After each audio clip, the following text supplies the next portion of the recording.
It was just a few days ago that Keir Starmer condemned the decision made by authorities in the West Midlands to ban Maccabi Tel Aviv fans from an upcoming match against Aston Villa. The Prime Minister said on social media, quote, "This is the wrong decision. We will not tolerate anti-Semitism on our streets.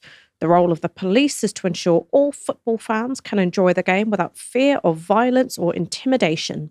Sadly, anti-Semitism struck again last night when the Tel Aviv derby between Hapoel and Maccabi had to be called off due to rioting. The match was supposed to take place at Bloomfield Stadium on Sunday night. Police footage showed fans throwing projectiles and flares onto the pitch. Unrest also broke out outside the stadium. Israeli police arrested 9 people and detained 16 others for questioning. Several police officers and civilians were injured in the violence. Police called the incident, quote, "a breach of order and serious violence." They decided the game could not safely go ahead. Maccabi blamed Hapoel fans for throwing flares and causing the postponement. Last week, West Midlands police said they did not want Maccabi fans to attend due to the risk of violence. The police didn't clarify whether they were more concerned about protecting the fans from protesters or protecting local residents from the fans. All major party leaders interpreted the decision as an admission that police could not guarantee the safety of Jewish football supporters. Now, West Midlands Police has not challenged this interpretation, but reading the police statement, it seems they may have feared violence sparked by provocative behaviour from both sides.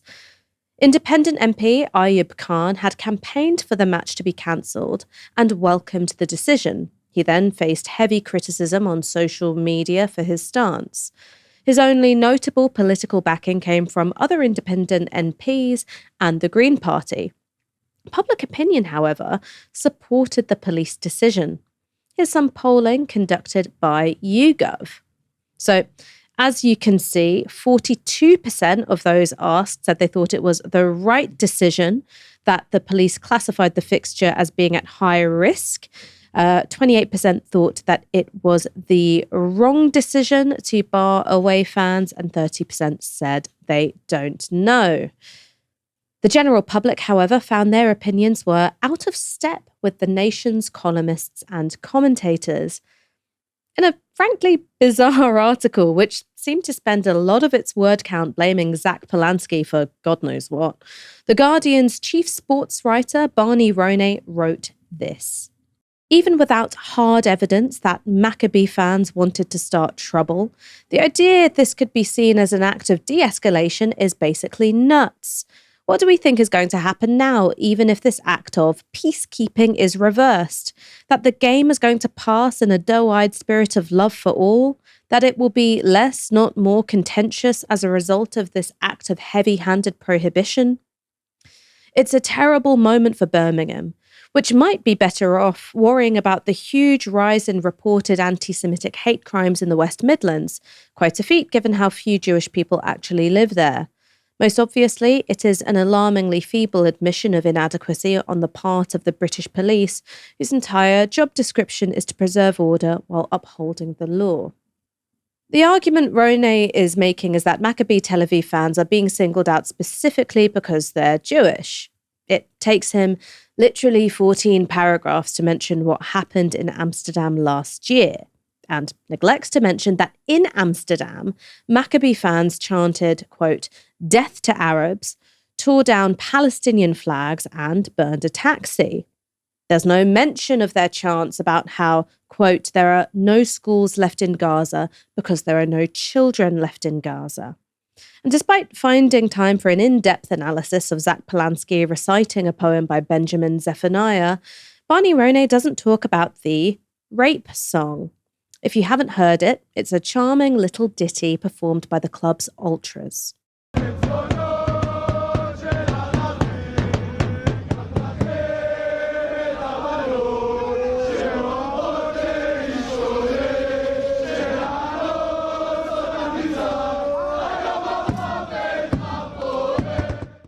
According to the Maccabi Tel Aviv fan website, its lyrics translate to, quote, "You are Arab whores. We are ashamed of you. At the end of the day, Gate 5, we will fuck you. We will fuck you, and then we will drink your blood.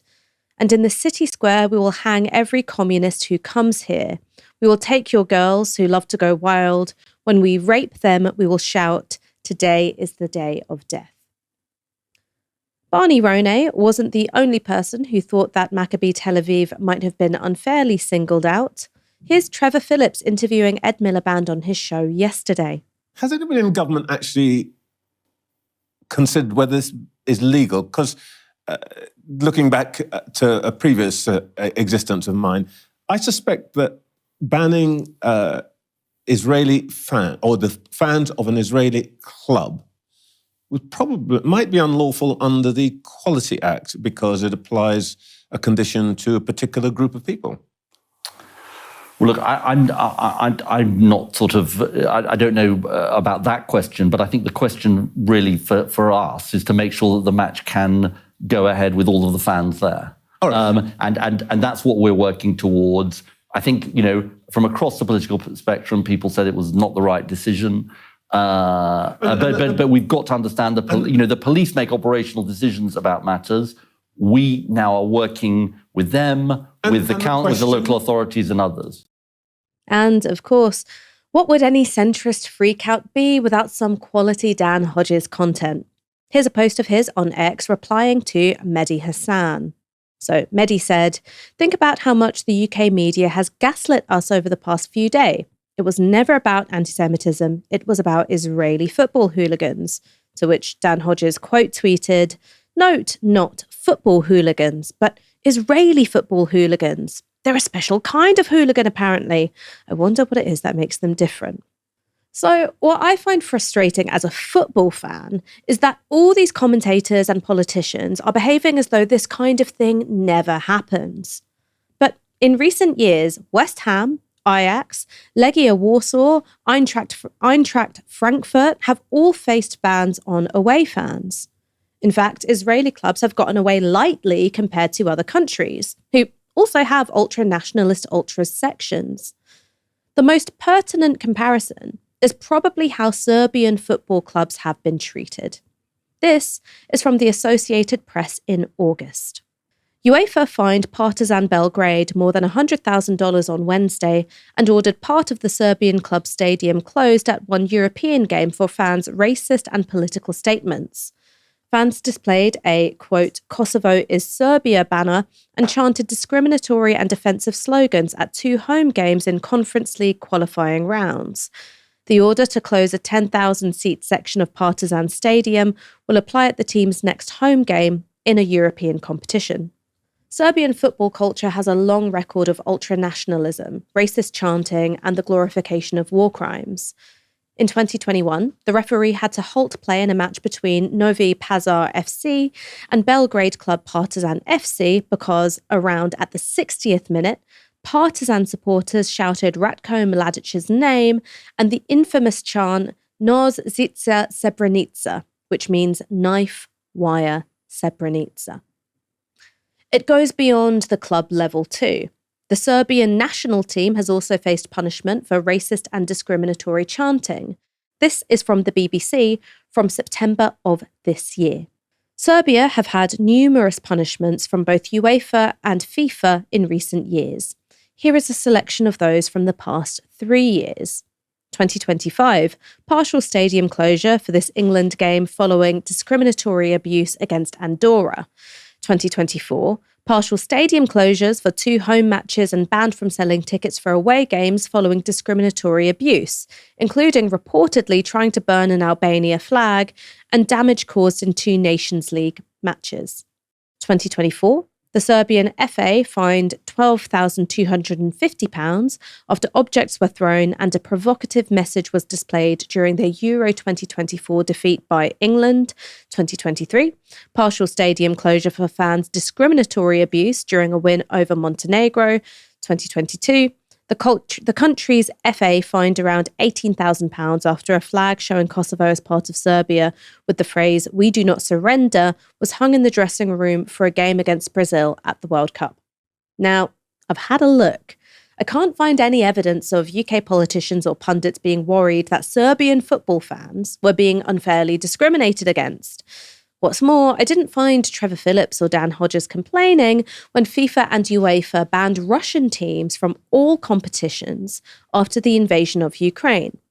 The line from centrist pundits is that Israeli football fans are being unfairly singled out. But from what I can see, it's actually the opposite. What they want is for Israeli football clubs and their supporters to be given special exemption from the sanctions applied to other clubs. Israel isn't unique in having racist and violent football fans. In fact, even as I say this, a Chelsea supporter somewhere is probably screaming, "We did it first!" But what is unique is how anything to do with Israel gets covered in the media.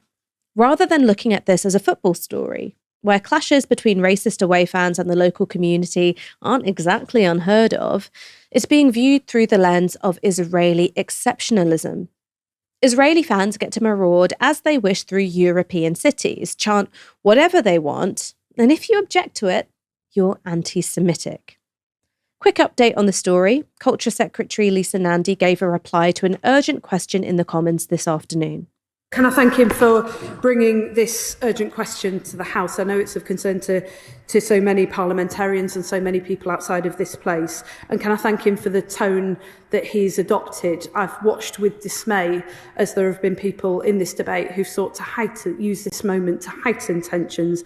And I want to commend him for the way that he's conducted himself and his part in this.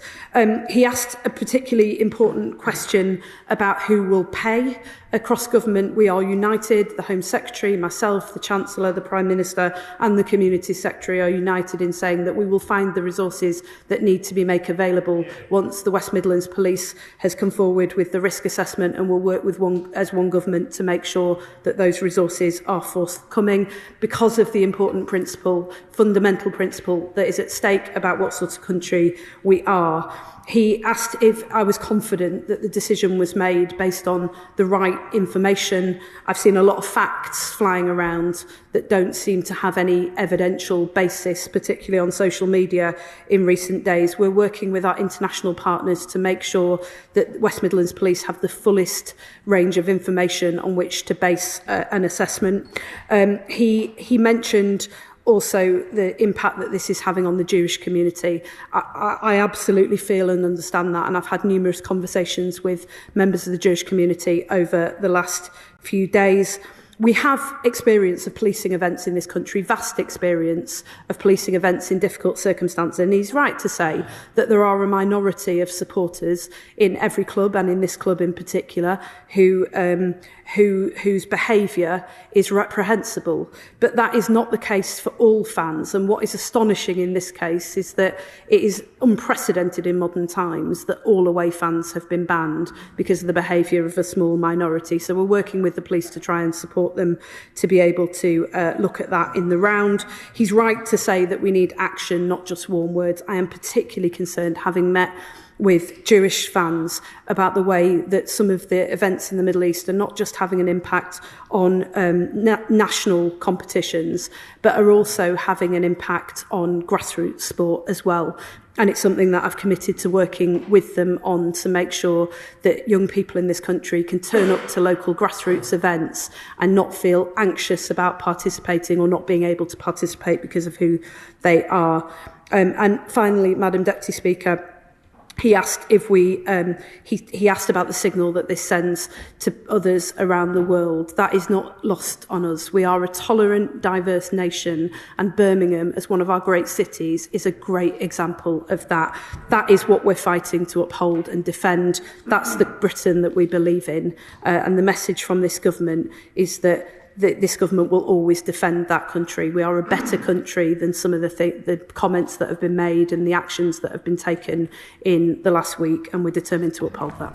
Helena, the government are saying that they're going to wait on the risk assessment from West Midlands Police, but it seems quite likely that they are going to overturn the ban on away fans. So does that mean that the government will be held responsible if those away fans participate in the kind of racist chanting that we've seen from them, basically wherever it is that they go?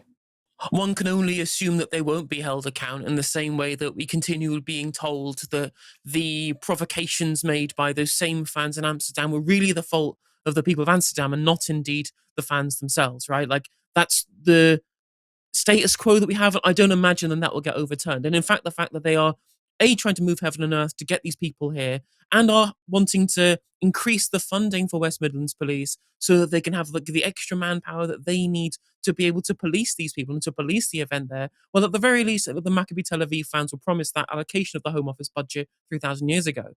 But what I will say, it is sweet at the moment to get at least some amount of vindication, right?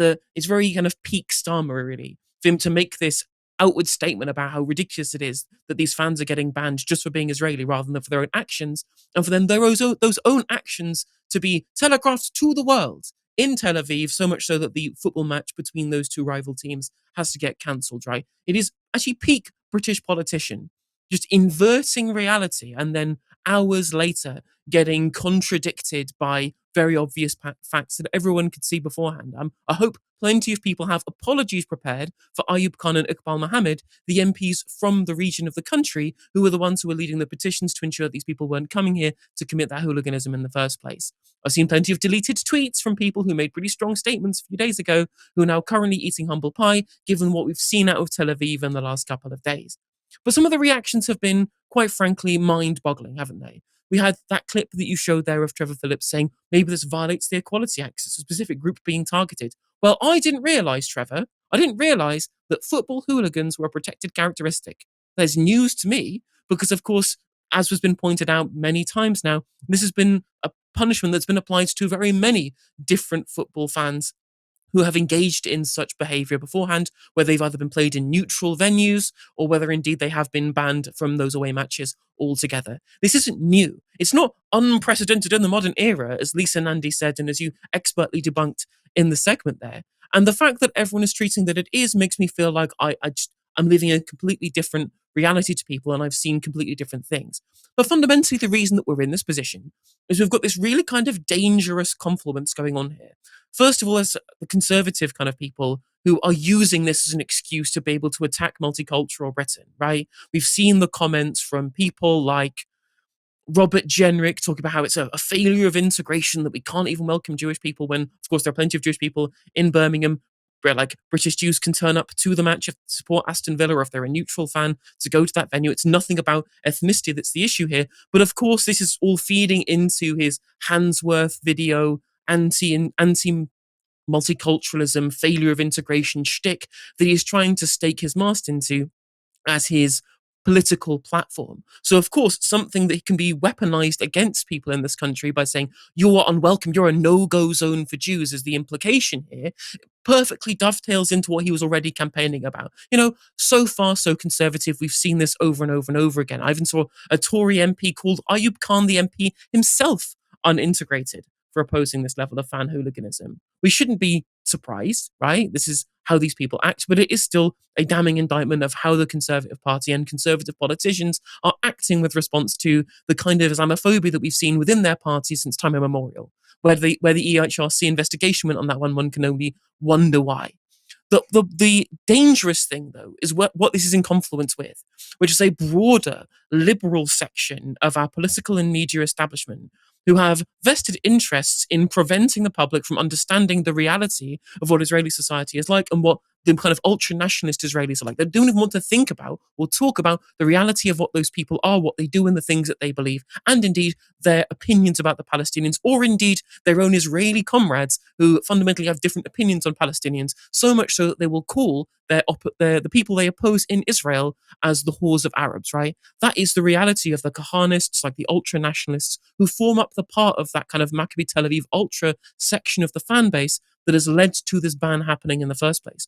And since we have given this kind of veil of this idea of what Oliver Dowden called Israel being part of our Western family, right? We don't want people to understand that's the reality of Israeli society as a settler colony, otherwise it would undermine our diplomatic relationship with them.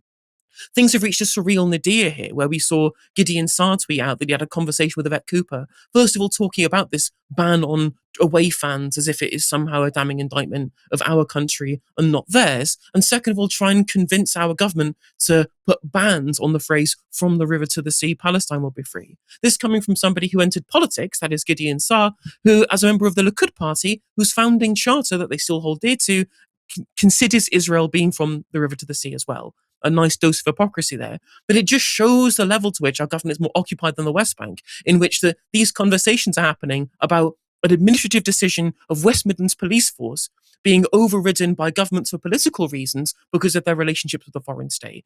You really couldn't make any of this up, but that's the reality of living in topsy-turvy Britain in 2025.